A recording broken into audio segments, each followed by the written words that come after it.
Hey, how's it going, my fighting game community? Cosmic Mercenary here, bringing you a new video, and today we're going to be talking about this never-ending battle between the fighting game community and the Smash Bros community. Yes, there is a difference, and will they stop arguing? I don't think so. But before we continue, it's shout out time, baby. Today I'm going to shout out Prepping from Twitch. He came to the stream the other day, best of 3. It was back and forth, back and forth. He plays a really mean Zangief.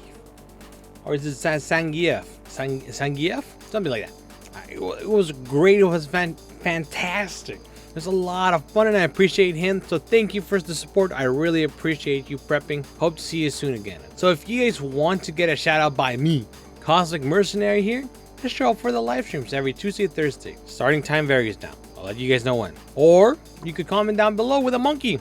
That way I know you want a shout out. Other than that, let's get back to the video. Here's a little history lesson for you guys. Back in 1914, people used to call the World War I the war to end all wars. But they were clearly wrong. And I'm not talking about World War II, right? I'm talking about the fighting game community versus the Smash Bros community. If they would have known that they existed, then I'm sure they would have never said that. Because the Smash Bros versus the fighting game community has been going on for who knows how long now. And this time, the war was reignited by this post. Here's my take on the whole cutting 40 characters and adding newcomers thing. I tried to stay unbiased, but you might see how some of my picks were a tad bit influenced by my taste in games. My 10 newcomers I want are ranked based on how badly I want them in Smash. So as you guys can see here, the newcomers on the very top of the list, and then right next to them is the ones that he wants to keep, followed by the ones he regrets to cut, but they have to be cut, and then the ones with the skin merging with their respective characters, and then the last one is banished to the pits of hell. Honestly, this tier list is pretty much one of the biggest piles of dog shit I have seen in a while. Yeah, it's been a while, but yeah, this is definitely that. 2 Sonic representatives in your need to be on the game list. Come on. You said this is going to be unbiased. If this is unbiased, then I wonder what's your bias list. Come on, Tails and Knuckles? Those are basically just make them into your little tier list where you can add them as skins. That's basically all you gotta do with Tails and Knuckles. And the last complaint that I have about this tier list is the Pokemon. Why are the Pokemon in that tier list where they gotta merge with their respective characters or whatever? Why are they there? You know that Pokemon Trainer is already a character that has all the Pokemon together, right? Charizard came back home, dude. Just, what are you talking about? Unless he specifically wants Pokemon Trainer to throw hands. Ash Ketchum throwing hands type of shit. Like, I don't know what you're gonna do with just Pokemon Trainer with no Pokemon. Just Trainer. What do you want from them? Why are they together? Why aren't they that tier list? I don't get it. Besides my gripe with the tier list, people from the fighting game community have noticed that the OP decided to get rid of all the fighting game representatives from the list, and they were not happy. They were not happy at all.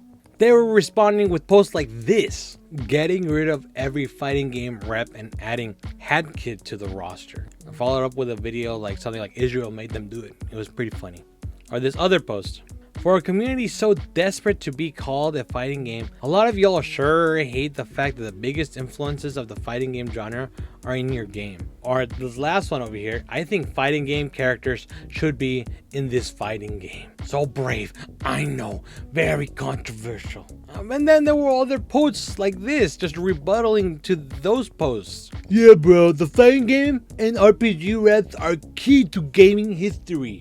Do you honestly believe what you just said or what you just posted? Honestly believe that? I'm not about to talk about the RPGs because that's not my channel. My channel is fighting game communities. But do you honestly believe fighting games aren't relevant? That they don't apply or add any history to gaming? Because like I posted in this thread, without SNK King of Fighters, there would be no Smash Bros. I mean, please, use your brains, people. They come with your body, no charge at all. Right? It's free. Just use your brain. It comes with you. Do you honestly believe that fighting games aren't relevant? That they don't add any history for gaming? Without SNK King of Fighters, there will be no Smash Bros. If Sakurai didn't beat the shit out of that couple that day, he wouldn't be compelled to making Dragon King fighting game that ultimately became Super Smash Bros. That's the direct history of the game. And that right there is knowledge. Right there is history. For the people that think that fighting games don't add value for gaming as a whole. The OP eventually responds why there's a lack of fighting game representation with this post. The reason is because I think part of the appeal of Smash Bros is adapting non-fighting game characters to be fighting game characters. So the fighting game characters are a little boring to me. Like, there's nothing to really adapt. You just pour over the movesets basically. You know what? Okay, that makes sense. I'm not gonna sit here and bash this person for not adding fighting game characters to their tier list. They just seem not to like fighting games. That's what it seems to me. They don't fuck with them. They rather play Kingdom Hearts, Sonic the Hedgehog, those games, right? But they don't really mess with fighting games. And I think that's a shame because there's a lot to love about fighting games. And I think Mr. Sakurai would agree with me. I mean, for crying out loud, he was so happy when he was able to adapt Terry into Super Smash Bros. And it's just a shame that some of that love doesn't reach to some of the players in Smash Bros.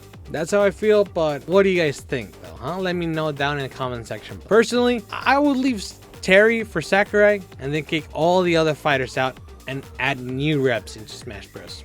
Off the top of my head, add King from Tekken, Luke from Street Fighter, Soul Bad Guy from Guilty Gear, or Ragnar the Blooded from BlazBlue. But that's just me spitballing over here, you know? That's just me just putting them up here. But who would you add from the fighting game community? Other than that, guys, that was the video. Don't forget to give this video a like, subscribe, and ring that bell. Follow me in my other social media accounts. Links in the description below. Other than that, guys, as always, you guys are #1 in the game. In my heart, stay vigilant. And see you guys next time.